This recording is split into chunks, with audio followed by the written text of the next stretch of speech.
السلام عليكم ورحمة الله وبركاته. ازيكم حبايب قلبي؟ صباح الفل، صباح الورد، صباح كده معطر بذكر الله. عاملين ايه؟ يا رب دايما تكونوا بخير. شكرا جدا جدا على تعليقاتكم الجميلة اللي بشوفها. الفيديو اللي فات كلكم يعني الحمد لله كله كان بيقول لي الف سلامة، ربنا يديك الصحة. فالدعوات دي بجد بجد يعني مش عارفة اقول لكم، بتأثر فيا جامد. فشكرا لكم جدا على سؤالكم عليا. هنبتدي بقى نسمي بسم الله ونصلي على حبيبنا الرسول عليه افضل الصلاة والسلام. واليوم النهارده يوم جميل كده، يوم مشمس، يوم ربيع حلو. لو انت بقى عندك بطاطين تطلعيها بقى في الشمس الجميله دي، عايزه تغسلي سجاده وتنشريها، يعني جو يشجعك ان انت تشتغلي. مش كلبشه بقى تحت البطاطين واللحفه والحاجات دي، لا مفيش خالص. يلا بينا نسمي بسم الله ونصلي على حبيبنا الرسول عليه افضل الصلاه والسلام. ولو عجبك الفيديو بتاعي النهارده ما تنسينيش بدعوه حلوه ولايك حلو من ايديك. اول حاجه بقى، طبعا الغساله زي ما انتوا عارفين كانت بايظه واتصلحت، فقلت بقى ابتدي اشغلها كده عشان اطمن عليه. حطيت فيها دور غامق زي ما انتوا شايفين كده ونشرته، والجو بجد كان حلو. وحطيت الستاره بتاعت البلكونه، وخلصنا كده بند بند الغسيل الغامق. جينا بقى للغساله وقلنا نعمل نعمل دور ابيض. انا لما باجي احط المسحوق بحطه جوه جوه الغساله. حتى عامل الصيانه اللي جه او موظف الصيانه اللي جه قال لي يعني ما تحطي الاريال حطيه جوه، سواء جل او اريال باودر يعني. فانا حطيته وعملت زي ما هو قال لي، بس انا كنت من الاول انا بقى بحطه يعني في الغساله. وابتديت بقى اشغل الغساله بتاعتنا. وبكده خلصنا بقى، نبتدي نشوف هنعمل ايه تاني. دخلنا بقى على الاوضه دي بتعتبر اوضه المعيشه عندي، يعني مفيش حد بقعد فيها قوي غير اللي عايز يتفرج على التلفزيون. فابتديت كده بقى قلت اما لمع التلفزيون من زمان ما مسحتوش. وطبعا مشغله القران الكريم، بس معلش عشان اليوتيوب مانع ان الصوت يعني قران او اغاني يبان واحنا بنسجل. وطبعا كالعادة شرايط الدواء بتاعتي دي مشكلة عندي على فكرة. الدواء بتاعي ملوش مكان يا أولاد، ساعة لما أجي أفطر أو أجي أتغدى أو أتعشى أي أكل. فأعزكم الله يعني أنا مريضة سكر وضغط، فتلاقيني عايزة بقى الأدوية بتاعتي. فأقوم لما أجي بقى عايزة أفطر أو أتعشى أو كده وعايزة الدواء، هتقولي الدواء فين؟ الدواء معرفش أنا بحطه فين. يعني مش تضحكوا عليا، هي عادة سيئة فيا جدا ان انا يعني الدواء ده اصول بيبقى محطوط في علبه، احطه في علبه وارجع تاني احط الشرايط بتاعتي بره زي ما انتم شايفينها كده. تيجي من على السرير، تيجي من على المكتبه، تيجي تيجي من المطبخ، من اي مكان. المهم ما احطهاش مكانها. فده عيب فيا بصراحه. ابتدينا بقى ننضف التراب كده. انتوا عارفين لو نضفنا كل يوم التراب ما بيروحش، يعني ممكن تكوني منضفه دلوقتي وشويه وتيجي تبص عليه هتلاقيه مطرب تاني. وبعد بقى ما خلصت تنظيف التراب كده، ابتديت بقى بالمكنسه اكنس بقى، لان الاوضه دي اوضه يعني اوضه المعيشه زي ما بنقول، او اوضه اللي بنتجمع فيها ساعه الغداء العشاء، يعني الوقت اللي بنتجمع فيه او حد عايز يتفرج على التلفزيون. فما حدش بيدخلها كتير غير ان احنا نتغدى او نتعشى فيها بالشكل ده. فابتديت بقى طبعا عليها هري من الاكل والحاجات، فابتديت اكنسها كده. يلا بقى حبيبة قلبي انت وهي كده، قومي تشجعي، يلا يا وزة بطلي كسل. ارمي البطانية ورا ظهرك كده وقومي، الجو حلو جدا وجميل الايام دي. انجزي بقى اي حاجة عايزة تعمليها، لان شوية وهيبرد تاني ونرجع نقول يا ريتنا يا ريتنا عملنا اللي كان ورانا. فقومي كده واحدة في واحدة كده، هتلاقيكي ما شاء الله يعني الكسل راح كده وربنا بيعينه بيقوي. كده خلصنا بقى الأوضة بتاعتنا. هنبتدي بقى نسمي بسم الله ونصلي على حبيبنا الرسول ونطبخ. وبقول نطبخ باني مستعجلة ولا بس مش جعانة والله الحمد لله. هندخل بقى على المطبخ، ما هو المطبخ بتاع الطبيخ. هنبتدي نسمي بسم الله بقى وندخل شوية مواعين صغيرين كده. على فكرة أختي وأمي بقى الوقت لو شافوني وأنا بغسل مواعين قليلة كده أقولك إيه ده؟ أمال فين المواعين الكتير؟ لأ حبة صغيرين. هنبتدي بقى نغسل المواعين بتاعتنا كده ونخلصها، عشان لما نيجي نشتغل نحس بقى الحوض بتاعنا فاضي. كل مرة نقولها لما الحوض بيبقى فاضي بنبقى حاسين إن إحنا كده رايقين. واحنا بنشتغل كده ما ننساش بقى طبعا نذكر ربنا سبحانه وتعالى. انا عارفه ان احنا كلنا مؤمنين وموحدين بالله، بس احيانا بيحصل سهو، بتفكري في حاجه، بتفكري في الظروف اللي انت فيها. لا فكري في دخلة رمضان، فكري ان انت تبقي سعيده فيه. هتقولي لي والله انت بتتكلمي كلام يعني مش ولا بد سعادة ايه والدنيا غالية ونار. معلش، بس احنا تملي طول السنة نقول اللهم بلغنا رمضان، اللهم بلغنا رمضان. فلما يجي رمضان انتهزيه، حتى لو الأسعار غالية، لو الظروف وحشة. ربنا اللي أعلم بظروف كل واحد. ما تحكميش على حد. أنا ممكن أضحك في وشك وأتبسم وانت تقولي يا ده رايقه ومزاجها حلو، انت ما تعرفيش انا عندي ايه، ولا انا اعرف عندك ايه عشان احكم عليكي. فصدقيني ما تحكميش على الناس من الظاهر. كل واحد عارف ظروف الناس ايه. فحاولي كده ايه تستمتعي بالشهر الكريم، والشهر اللي احنا فيه شهر شعبان كده. ربنا يبارك لنا فيه ويبلغنا رمضان. من احلى الاشهر اللي احنا بنقضيها، ونحس ان احنا بسعادة عشان احنا داخلين على رمضان. فحاولي ايه يعني بصراحة جيبي حاجة حلوة كده، مش حاجة حلوة تاكليها، لا. حاجة كده يعني تشرح قلبك كده للشهر الكريم. حاجة تفرحك بالشهر زي ما كنا بنعمل واحنا صغيرين. حاجة على طول ايه يعني. جيبي فانوس حلو حطيه في المطبخ. غيري من الاجواء بتاعتك، هتحسي ان انت سعيده بيها. مش لازم بقى نقعد نقول ده الفراخ بكذا، اللحوم بكذا، الحياه ما عادتش مستحيله. لا، ربنا سبحانه وتعالى هو اللي بيرزق. اللي رزق بجنيه هيرزق ب10 جنيه. انا متهيألي اتكلمت كتير صح؟ اعذروني بقى لو وصلتوا معايا لغايه هنا. ما تنسونيش بدعوه حلوه كده من قلوبكم. وصلوا على الحبيب عليه افضل الصلاه والسلام. الحمد لله خلصنا بقى ايه المواعين بتاعتنا بالشكل ده، سهلة جدا وما خدتش مننا وقت. الحمد لله عدت على خير. ابقوا اكتبوا لي بقى في التعليقات مين خلص تنظيفات رمضان. طبعا تنظيفات رمضان هتقولي لي انت مستعجلة عليها، لا، في حاجات كده بتبقى مستخبية، في حاجات عايزة تروقيها وتحسي ان انت هادية بيها، بدل ما اقعد انضف يعني في يوم واحد او في يومين. لا، خديها واحده واحده كده. حسيتي ان دولاب الولاد عايزه تروق روقيه. حسيتي ان المطبخ انت عارفه ابتدي بالسهل وبعدين بالصعب. انا مش عايزه اصعب عليك الدنيا، انا عايزاكي ايه بسهل عليكي. تبتدي منين؟ شوفي السهل ابتدي بيه. شوفي حاجه النهارده ضلفه دولاب في المطبخ اعمليها، وبكره اعملي التانية. مش لازم بقى ايه ده احنا عندنا تنظيفات، ده احنا لازم نروق الدنيا كلها. لا، اعملي حاجة بحاجة، مش هتبقي متوترة. كله هيعدي معاكي بسهولة كده. مش هتبقى الايه الحاجة صعبة. الحمد لله كده ايه خلصنا المواعين بتاعتنا. عشان نشوف بقى ايه ورانا ايه. لما بتكون الحوض فاضي تعرفي تشتغلي بقى. لو هتطلع حاجة تتغسل تاني بتاع تبقي ايه فاضية كده. هنبتدي نسمي بسم الله ونصلي على حبيبنا الرسول عليه افضل الصلاة والسلام. عندي هنا بقى ايه الضلف بتاعة المطبخ اللي تحت. انا كنت عملت معاكم الضلف اللي فوق. دي بقى ايه الرف الفوقاني ده العلب البلاستيك والعلب عامة علب التلاجة. وتحت بقى الطبق البلاستيك اللي بنغسل فيها الخضار. عندي هنا العلب اللي انا حاطه فيها الايه القطاعات والقمع بتاع الكريمه وايس معلقه الايس كريم. لمهم في علبه بالشكل ده. وهنبتدي بقى ايه نطلع الايه الطباق البلاستيك ونبتدي نرصها. عندي بقى ايه الضلفه دي كانت مالك ابن بنتي كان ايه بيلعب فيها، فكان ايه هايص فيها، ففضلت بقى على شكلها ده. وانا بقى لما بغسل حاجه بتاع بحطها برميها مش بحطها. يعني ايه اكمنها ملعبكه، فايه ما كانتش مريحاني بصراحه. زي ما قلت لك اما تبتدي بقى تسمي بسم الله كده وتصلي على حبيبك الرسول، هتحاولي ان انت ايه تنجزي. اكيد في حتت في المطبخ كده ايه حبه كده حبه كده بنحاول بقى ايه نظبطها. طلعنا بقى كل الحاجات بالشكل ده. وهنبتدي ايه نجيب بقى شويه ميه وشويه صابون ونغسل الايه الرفوف بتاعتنا بالشكل ده. انا عندي المطبخ بتاعي خشب. شويه ميه وشويه صابون او شويه خل. عشان الخل بقى لو في اي دهون في اي حاجه هتطلع معاك. فاكرين واحنا بننضف المطبخ المره الاولانيه لما قلت لكم المستخبي هيبان؟ هو كده. تلاقي في حتت كده انا يعني نضفت معاكم رفوف كانت شبه نظيفه، انما في حتت كده لازم بقى لابد منها، لازم التدخل بقى السريع.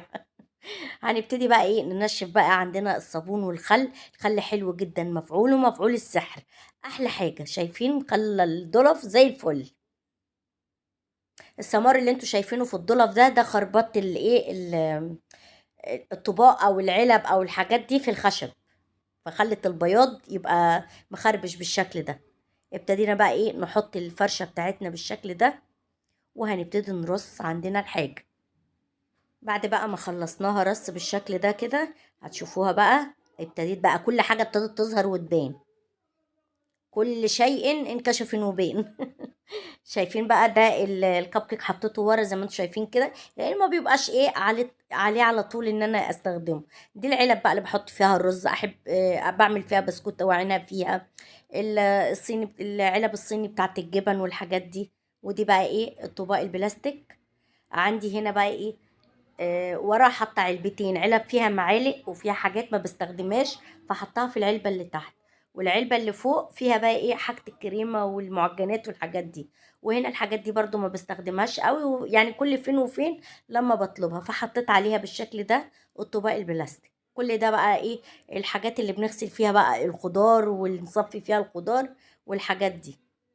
ودول كانوا ازايز بقى تبع ولادي، هم صغنطاطين كده تبع المدرسه، فلسه موجودين، ببقى املاهم واحطهم في التلاجة. وبكده خلصت الايه، خلصت الضلفه بتاعتنا زي ما انتم شايفين. الحمد لله شكلها اختلف تماما، صح. هنبتدي بقى ايه نسمي بسم الله ونصلي على حبيبنا الرسول عليه افضل الصلاه والسلام. ويلا يا وزه منك ليها، قومي تشجعي معايا كده، كان عندك حاجه اعمليها والله العظيم هتروقي وتحسي كده ان انتي بتخلصي واحده واحده كده. ده بقى ايه الضلفه دي بتاعت الصواني، طبعا فيها لعبكه كتير. هنخلص بقى ايه هنشيل كل الحاجات دي. ده قمع بطفور، معرفش ايه اللي جابه هنا، ما علينا. بس اكيد دول ولاد بنتي والله. ايوه الحاجات دي ما كانت محطوطه تبع العلبه اللي انتوا شفتوها. مستخبي بيطلع بقى. هما كانوا بيقعدوا يلعبوا في الضلف اللي تحت دي، عشان هما صغنطاطين خالص، ربنا يخليهم يا رب. ويا رب يرزق كل مشتاق للخلف الصالح والذرية الصالحة، اللهم امين يا رب، بحق الايام المفترجة اللي احنا فيها. ينولكم كل اللي انتوا طالبينه ان شاء الله، واحنا معاكم. هنبتدي بقى ايه، طبعا بطلع هنا فابني ايه بيحاول يظبط لي الكاميرا كده بالشكل ده. وابتديت ايه طلعت كل اللي فيها. هنشيل بقى ايه المفارش كده. عندي هنا الضلفه اللي تحت زي ما انتم شايفين هتلاقوها مقشره من كتر ما انا بحط فيها ميه او بكب فيها ميه. يعني ساعات لما بغسل الضلف من بره فاقوم اكب ميه، فبتروح ايه قاعده في الحته دي، فعشان كده ايه قشرت الدهان قشر. هبتدي بقى ايه برضو ايه الصابون والميه والخل. جالي تليفون كده فرديت عليه ورجعت تاني ايه اكمل اللي انا بعمله بقى. انا حاولت ان انا مش عارفه اتحكم قوي عشان بحاول ببان في الكاميرا. فانا حاولت بقى ايه اخلص بسرعه كده. وابتديت بعد ما الضلف نشفت افرش بقى الايه المفارش بتاعتنا. طبعا المفارش عندي نظيفه، لو انا حسيت ان فيها حاجه كنت غسلتها. المفارش دي حلوه جدا، تقريبا 3 متر ب10 جنيه، بس بجد حلوين، يعني استخدام مره ومرتين لا كويسين. وابتدينا نرص بقى الايه الضلف بتاعتنا. هي الضلفه دي بتعتبر للصواني بتاعت الفرن كلها. اللهم صل وسلم وبارك عليك يا حبيبي يا رسول الله. اشهد ان لا اله الا الله وحده لا شريك له، له الملك وله الحمد وعلى كل شيء قدير. ابتدينا بقى ايه نرص الصواني بتاعتنا دي. الصواني الكبيره بتنجزني جدا جدا، يعني العشق بالنسبه لي الصواني دي، لانها بتاخد كميه ايه بتخلص مره واحده. ابتديت بقى ايه رصينا كل الصواني بتاعتنا. دي شكلها طبعا الشكل اختلف نهائي. دي صواني الكيكه والصواني البايركس وجنبها صواني البسبوسه وعصرت البرتقال. وادي بقى دي كلها صواني الفرن بتاعتنا اللي بنعمل فيها المعجنات والصواني وكل الحاجات دي. وبكده خلصت بقى ايه ما شاء الله، خلصنا كده الحمد لله وخلصنا.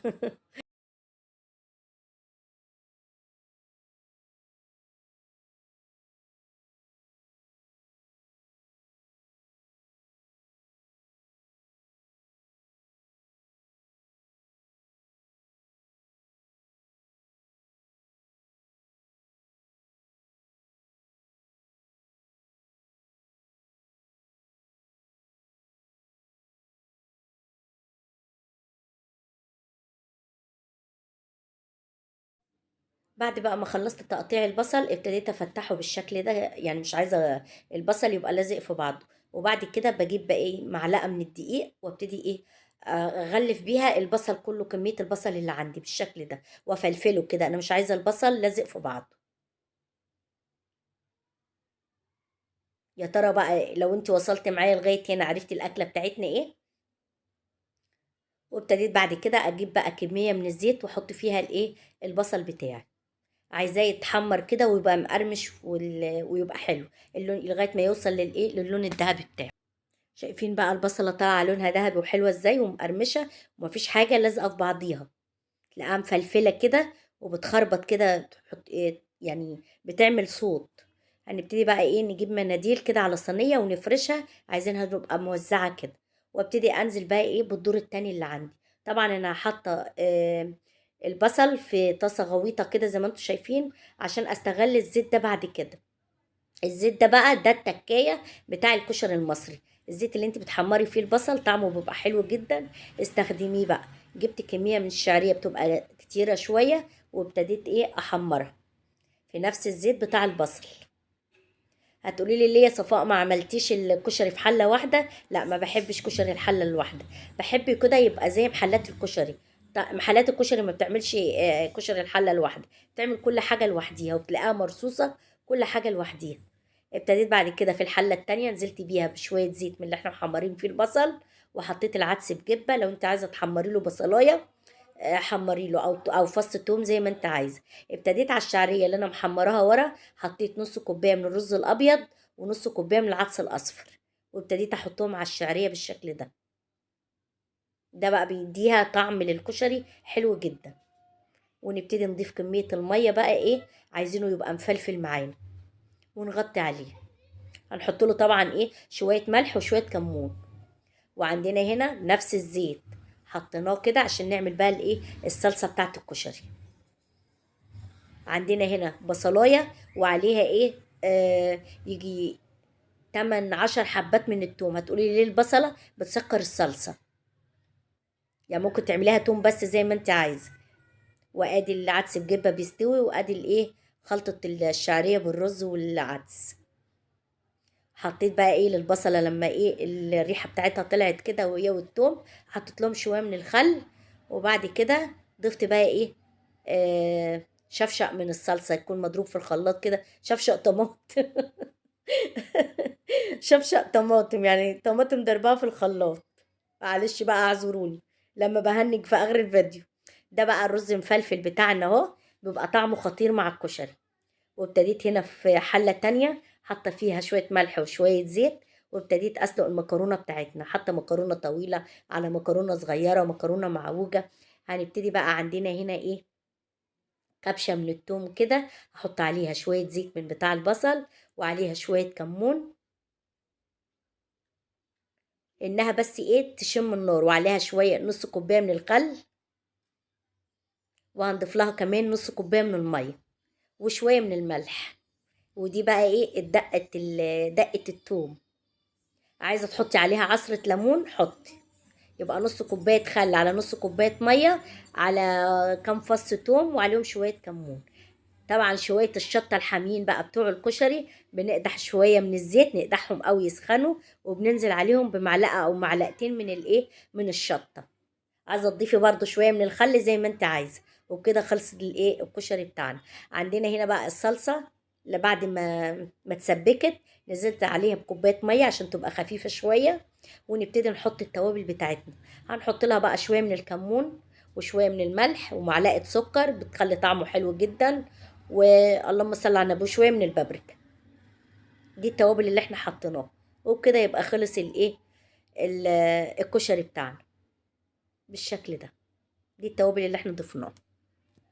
وبكده خلص بقى ايه الغدا بتاعنا. كان غدا سهل جدا وعملته على طول عشان كانوا ايه كلهم جعانين بصراحة، انا اتأخرت عليهم في الاكل. وبكده خلص الايه الغدا بتاعنا. احلى طبق كشري بصراحة انا بحبه في البيت، ما بحبش اجيبه من بره واكله بصراحة يعني، بحبه جوه البيت. ده بقى طبق الدقة مع شوية الشطة الحامين مع الصلصة، حاجة كده مفيش بعد كده. يا رب الفيديو بتاع النهاردة يكون خفيف على قلوبكم. السلام عليكم ورحمة الله وبركاته.